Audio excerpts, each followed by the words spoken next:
নমস্কাৰ যদি সোশ্যাল মিডিয়াৰ হৈতে আপুনি সংযুক্ত তেতিয়াহলে এটা কথা হয়তো আপুনি মন কৰিছে যে বিজেপিৰ একাংশ নেতা আছে যিসকল টিভি মিডিয়া হোক বা সোশ্যাল মিডিয়াই হোক সকলোতে সাংঘাতিকভাৱে সক্ৰিয় মুখ্যমন্ত্ৰী হোক বা দলৰ কোনো বিয়াগম নেতাই হোক যদি কিবা ভুল কথা কৈছে তেতিয়াও সেই কথাৰ সমৰ্থনত তেওঁলোকে সোশ্যাল মিডিয়াত মাত এষাৰ দিবই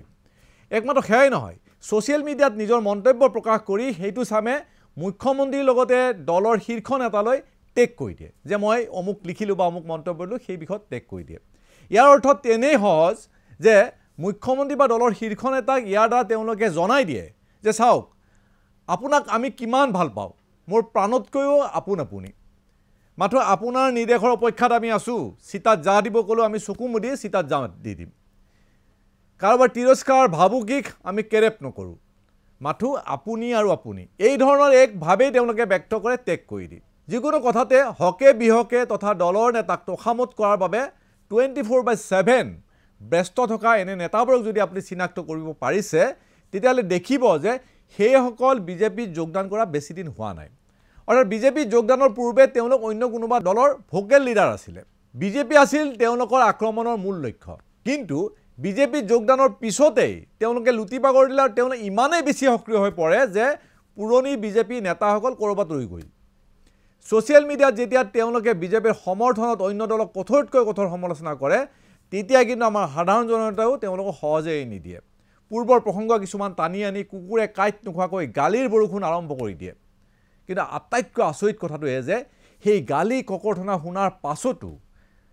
যিবোৰ গালি শুনিলে কোনোবা সুস্থ মানুহ এইটো অঘটন ঘটাই দিব পাৰে সুইসাইড কৰিব পাৰে ৰাজহুৱা জীৱন ত্যাগ কৰিলে হেতেন কিন্তু তেনে কোনো কাম নহয় সেই সকলৰ ক্ষেত্ৰত সাংঘাতিক মনোবল থকা এইসকল অতি মানৱে পুনৰ দুগুণ উৎসাহে দেখিব পিছদিনাখন আকৌ কিবা এটা পোষ্ট দিছে কিন্তু কেনেকৈ সম্ভৱ এজন মানুহৰ কাৰণে কি দৰে সম্ভৱ হয় আৰু সেই তাতেই লুকাই আছে বিজেপিৰ সফলতাৰ কাহিনী আজিৰ অপ্ৰিয় সেই সমূহ কথাৰেই হেমত ৰাজ্যত কংগ্ৰেছৰ চৰকাৰ তৰুণ গগৈ চৰকাৰত তেতিয়া কেইজনমান ডেকা মন্ত্ৰী বিধায়কৰ সীমাহীন প্ৰভাৱ আছিল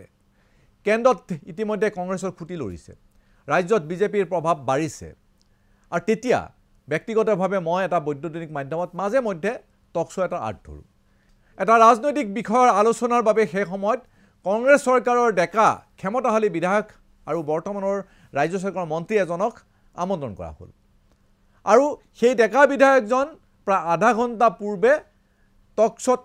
উপস্থিত হ'ল আৰু টিভি কাৰ্যালয়ত উপস্থিত হ'ল অৰ্থাৎ সকলো অতিথি অহাৰ পূৰ্বে সেই ডেকা বিধায়ক উপস্থিত হৈছিল কাৰ্যালয়ত বিধায়কজনে কাৰ্যালয়ত উপস্থিত হৈ মোৰ সৈতে কথা বৰ্তা আৰম্ভ কৰিলে আৰু তেওঁ ক'লে যে জানি বুজিয়েই সময়তকৈ কিছু সময় আগত আহিছে তেখেত টিভি আলোচনাত যেহেতু কিছুমান কথা কোৱাৰ পৰিৱেশ নাথাকে হে তেখেতে ক'লে যে বুজিছে ৰাজ্যৰ অৱস্থা সাংঘাতিক বেয়া হ'বলৈ গৈ আছে বিজেপিক আপুনি আমি ভবাতকৈ বহু বেছি ভয়ংকৰ ৰাজ্য থানবান কৰি দিব এই দলটোৱে সাংঘাতিক কমিউনেল দল বুলি তেখেতে অভিহিত কৰিলে লগতে ক'লে যে আপোনাক কওঁ যে এই দলটোৰ বা বাতৰি বেছিকৈ প্ৰকাশ নকৰিব বেছি গুৰুত্ব নিদিব আপোনালোকে কোনো ৰাজনৈতিক নেতা হিচাপে মই এইখিনি কথা কোৱা নাই বুলিও তেওঁ দোহাৰিলে তেওঁ ক'লে যে ৰাজনীতিৰ বাহিৰত থাকি মই কথাখিনি কৈছোঁ দৰকাৰ হ'লে আমাৰ বাতৰি আপোনালোকে প্ৰকাশ নকৰিব আমাৰ দলৰ বাতৰি প্ৰকাশ নকৰিব কিন্তু এই বিজেপিক আপোনালোকে প্ৰশ্ৰয় নিদিব প্ৰয়োজনত এজিপি চিপিএমৰ বাতৰি আপোনালোকে প্ৰকাশ কৰক কিন্তু এই দলটোক বেছি প্ৰশ্ৰয় আপোনালোকে নিদিব সমাজৰ প্ৰতি দায়িত্ব আপোনালোকৰ বেছি টিভিয়ে যি কয় সাধাৰণ ৰাইজে সেই কথাই সঁচা বুলি ধৰে গতিকে আপোনালোকে এই কথাবোৰ বেছি গুৰুত্ব নিদিব মুঠৰ ওপৰত সেই সময়ত এই ডেকা বিধায়কজনে আকুল আহ্বান জনালে সমাজৰ স্বাৰ্থত সেই কথাখিনি ক'লে যে বিজেপিৰ বিৰুদ্ধে কিন্তু কালচক্ৰত দুবছৰমান পিছত এই বিধায়কজন বিজেপিত যোগদান কৰিলে দলত যোগদানৰ পিছতে পূৰ্বতে নেদেখা ডাঙৰ ৰঙা ফোট এটা কপালত তেওঁৰ জিলিকি থকা হ'ল পূৰ্বতে অনুষ্টুপীয়াবোৰ তেখেতে ঘৰত কিছু ধৰ্মীয় পূজা পাৰ্বণ কৰিছিলে আৰু সেইবোৰ এতিয়া ৰাজহুৱা হ'ল ৰাইজে দেখাকৈ বিশাল পৰিসৰত অনুষ্ঠিত কৰিব ধৰিলে কংগ্ৰেছৰ নেতাকৰ্মী গোৱাল গালি দিয়াৰ ক্ষেত্ৰত তেওঁ কোনো কাৰণত পিছ পৰি নাথাকিল 24 ঘণ্টাই বিজেপিৰ কামতেই মনোনিৱেশ কৰা বুলি মাজে মধ্যে তেখেতে হুংকাৰো দি থাকিল হঠাৎ হোৱা এনে পৰিৱৰ্তন দেখি আচৰিত হোৱাৰ কথা পিছলৈ দেখিলোঁ বিজেপিলৈ আহিবলৈ অন্য দলৰ বহু দলৰ নিৰৱচ্ছিন্ন শাৰী দুদিন আগত যদি সভা সমিতি টিভি টকশ্ব'ত ডিঙিৰ শিৰ ফুলাই বিজেপি গালি পাৰিছে সেই একেবোৰ মানুহে বিজেপিত যোগদান কৰি ওলটা খৰ মাৰিছে যোগদান কৰিয়েই দলক সৰ্বস্ব উজাৰিছে তেওঁলোকে পূৰ্বতকৈ দুগুণ উৎসাহেৰে দলৰ কাম কৰিছে। RSSক গান্ধী হত্যাকাৰী দল বুলি যিটো সময় কথাই প্ৰতি তেওঁলোকে সমালোচনা কৰিছিলে আৰু আজিৰ তাৰিখত বিজেপিত যোগদান কৰি খাকী পেণ্ট বগা চাৰ্ট পৰিধান কৰি RSSৰ সংগঠনৰ কামত আগত তেওঁলোক লাঠি লৈ থিয় হৈছে। ছ'চিয়েল মিডিয়াত ফটো ছেছন কৰিছে, কিন্তু হঠাৎ এয়া কেনেকৈ সম্ভৱ হয়? কি যাদু আছে বিজেপিৰ হাতত?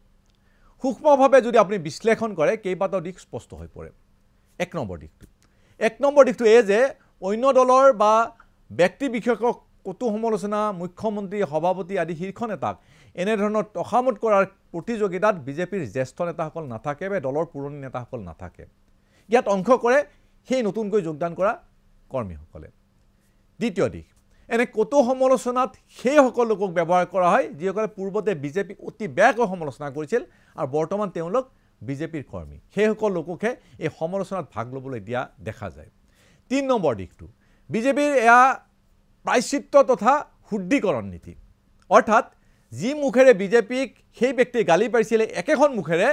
দলৰ সপক্ষত মৌ বৰষিব লাগিব ব্যক্তিজনৰ। অৰ্থাৎ এয়া সেই কৰ্মীজনৰ নতুনকৈ যোগদান কৰা কৰ্মীজনৰ এয়া প্ৰায়শ্চিত্ত, পূৰ্বৰ কামৰ প্ৰায়শ্চিত্ত বিজেপিত যোগদানৰ পিছত তেওঁ কৰিব লগা হয় এই ধৰণে। এনে কামৰ জৰিয়তে বিজেপিৰ কেইবাটাও লাভ হয়। প্ৰথম লাভ, অন্য দলৰ পৰা আহি বিজেপিত যোগদান কৰা এনে নেতাই প্ৰমাণ কৰিব লগা হয় যে তেওঁ দেহে মনে প্ৰাণে বিজেপিৰ নামত সমৰ্পিত হৈছে। সেয়ে ছ'চিয়েল মিডিয়াত কাৰোবাক গালি পাৰি মুখ্যমন্ত্ৰী বা দলৰ শীৰ্ষ নেতাক সমৰ্থন কৰি কিবা ক'লে সেয়া মুখ্যমন্ত্ৰী বা দলৰ শীৰ্ষ নেতাক তেওঁলোকে টেগ কৰাটো নিশ্চিত কৰে, অৰ্থাৎ তেওঁলোকে টেগ কৰিবই। দ্বিতীয় লাভ, এনেবোৰ নেতা পুনৰ আগৰ দললৈ যদি ঘূৰি যাবলৈ বিচাৰে সেই বাট বন্ধ হৈ থাকে। কাৰণ বিজেপিত থাকি তেওঁলোকক পূৰ্বৰ দলটোক এনেধৰণে গালি পাৰিবলৈ দিয়া হয় যাতে সেয়া কংগ্ৰেছ দলেই হওক বা অন্য দলেই হওক সেই দলসমূহে অন্ততঃ দুটা দশকলৈ সেই গালি পাহৰিব নোৱাৰে আৰু যাৰ কাৰণে সেই কৰ্মীক পুনৰ তেওঁলোকে ঘূৰাই লোৱাত অসুবিধা হয়। তৃতীয় লাভ, এনে বিজেপিৰ গালি গালে যে বিজেপিকে কিন্তু ক্ষতি কৰিব নোৱাৰে। তেওঁলোকৰ অশ্লীল গালি গালাজ বা এই ধৰণৰ কামে বিজেপি দলটোক বিশেষ ক্ষতি কৰিব নোৱাৰে বা সম্ভাৱনা খুবেই কম। কিয়? যে কিবা ক্ষতি হ'ব পৰা তেনে নেতাৰ পৰা যদি কিবা ক্ষতি হ'ব পৰাৰ সম্ভাৱনা এটা উদ্ভৱ হয় তেতিয়া দলৰ জ্যেষ্ঠ নেতা এটা স্পষ্টীকৰণ দি দিব পাৰে যে এইসকল লোক বিজেপিত নতুনকৈ যোগদান কৰিছে, গতিকে তেওঁলোকে বিজেপিৰ নীতি আদৰ্শ ভালদৰে বুজি উঠা নাই বা তেওঁলোকে হজম কৰিব পৰা নাই। সেয়ে এই ধৰণৰ ভুল তেওঁলোকৰ ব্যক্তিগত ভুল, এয়া দলৰ মত নহয়। এই ধৰণৰ মন্তব্য দিয়াৰ লগে লগে খেলা খতম। বিজেপিৰ এয়া সঠিক ৰণনীতি বুলিয়ে ক'ব লাগিব। পূৰ্বতে বিজেপিক বেয়াকৈ কোৱাজনে যোগদান কৰিব খুজিলে প্ৰায়শ্চিত্ত হ'বই লাগিব, এয়া বিজেপিৰ নীতি। নিশ্চিতভাৱে বিজেপিৰ এয়া কোনো লিখিত নিয়ম হয়তো নহয়, কিন্তু দল পৰিচালনাৰ ক্ষেত্ৰত এনে কিছুমান নীতি অৱলম্বন কৰাৰ বাবে অসাধ্য সাধন কৰিব পাৰিছে বিজেপি দলটো, আৰু যি নীতি AJP কওক কংগ্ৰেছ কওক বা অন্য দলৰ ক্ষেত্ৰত দেখা নাযায়। এয়া ক'ব পাৰি যে বিজেপি দলৰ এয়া অনুশাসন, আৰু যি অনুশাসনৰ কাৰণে বিজেপিয়ে চমকপ্ৰদ সফলতা লাভ কৰিব পাৰিছে আজিৰ তাৰিখত। ধন্যবাদ।